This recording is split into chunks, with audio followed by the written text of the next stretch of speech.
Сәлем достар, Үздік педагог каналына қош келдіңіздер. Сіздермен бірге Әйгерім Дәулетиярқызы.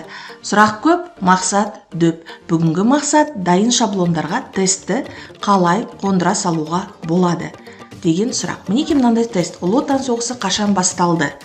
1941. Дұрыс. Әуезовтың Абай жолы роман-эпопеясы неше томнан тұрады? 3. Дұрыс емес. 4. Әрине дұрыс. 2-ге 2 қосқанда неше болады? Әрине 4. Яғни, құрметті әріптестер, дәл осылай тез ғана жылдам осындай тесттерді қалай жасауға болатынын сіздерге айтқым келіп отыр. Ол үшін қарапайым PowerPoint бағдарламасы керек. Соның ішінде создать қып кіреміз.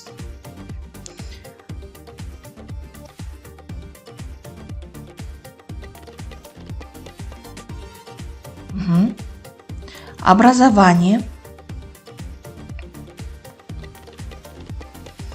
Содан кейін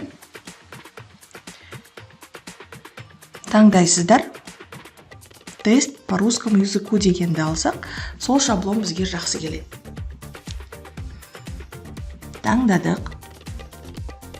Создать. Енді екіншіден бастайық. Введите сюда текст вопроса дейді. Соған мысалы жаздық. Жаңағы Ұлы Отан соғысы қашан басталды? Дайын шаблон. Сондықтан правильный ответ деген жерге дұрыс нұсқасын жазасыздар.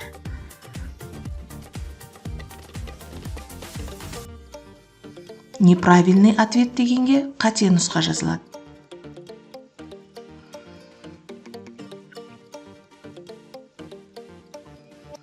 Дәл осылай тарих пәнінен пайдалануға болады.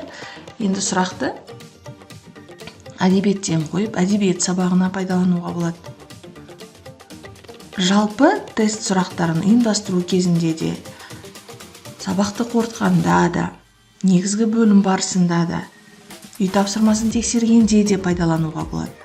Бұл оқушылардың қызығушылығын арттырмаса кемітпейді.